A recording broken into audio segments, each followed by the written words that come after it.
ও বাজল টলটলিয়া করে ফেলে মারি মুখ টুক দিকে করে ফেলাই ও আল্লাহ। টেকনাফে গহীন পাহাড় থেকে ৩ জনের মরদেহ উদ্ধার। বিস্তারিত থাকছে কক্সবাজার থেকে কামাল উদ্দিন জয়ের প্রতিবেদনে। কক্সবাজারের টেকনাফ উপজেলার বাহারছড়া ইউনিয়নের শিলখালী পাহাড়ি এলাকায় ধারালো অস্ত্রের আঘাতপ্রাপ্ত অবস্থায় একজনের মরদেহ উদ্ধার করেছে পুলিশ।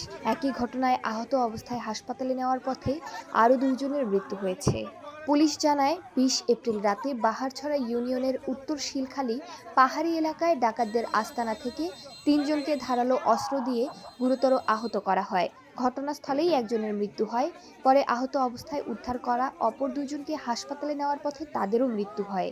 স্থানীয় সূত্রে জানা গেছে, ডাকাত মুর্শেদ তাদের বাড়ি থেকে ডেকে নিয়ে যান। নিহতরা হলেন রুহুল আমিনের ছেলে রবি আলম, বয়স ৩০, বাহারছড়া ইউনিয়নের উত্তর শিলখালী এলাকার বাসিন্দা নুরুল কবিরের ছেলে মুজিবুল্লাহ, নুরুল ইসলামের ছেলে নুরুল বশর ওরফে কালানি। বাহারছড়া ইউনিয়ন পরিষদের চেয়ারম্যান আমজাদ হোসেন খোকন জানান, স্থানীয়দের খবর পেয়ে তিনি উত্তর শিলখালী পাহাড়ি এলাকায় যান।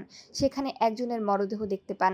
পাশেই একটি কোদাল পাওয়া যায় এবং নিহতের মাথায় আঘাতের চিহ্ন ছিল। তিনি আরও বলেন, পরে পরিবারের সদস্যরা ২ জনকে উদ্ধার করে হাসপাতালে নেওয়ার পথে তাদেরও মৃত্যু হয়। তার ভাষ্য অনুযায়ী স্থানীয়দের ধারণা নিহতদের মধ্যে ২ জন অপহরণ ও ডাকাত দলের সদস্য ছিলেন। এছাড়া একজনের বিরুদ্ধে ৬ থেকে ৭টি মামলা রয়েছে বলেও তিনি জানান। ২১শে এপ্রিল দুপুর ১২টায় বিষয়টি নিশ্চিত করেন বাহারছড়া তদন্ত কেন্দ্রের পরিদর্শক দুর্জয় বিশ্বাস। তিনি জানান, উত্তর শিলখালী পাহাড়ি এলাকায় ডাকাত দলের আস্তানা থেকে ধারালো অস্ত্রের আঘাতপ্রাপ্ত অবস্থায় একজনের মরদেহ উদ্ধার করা হয়েছে।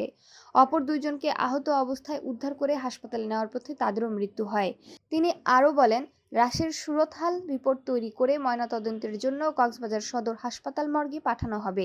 এদিকে স্থানীয়দের ধারণা, মানব পাচার ও অপহরণের টাকা ভাগ বাটোয়ারাকে কেন্দ্র করেই এই হত্যাকাণ্ড সংঘটিত হয়েছে।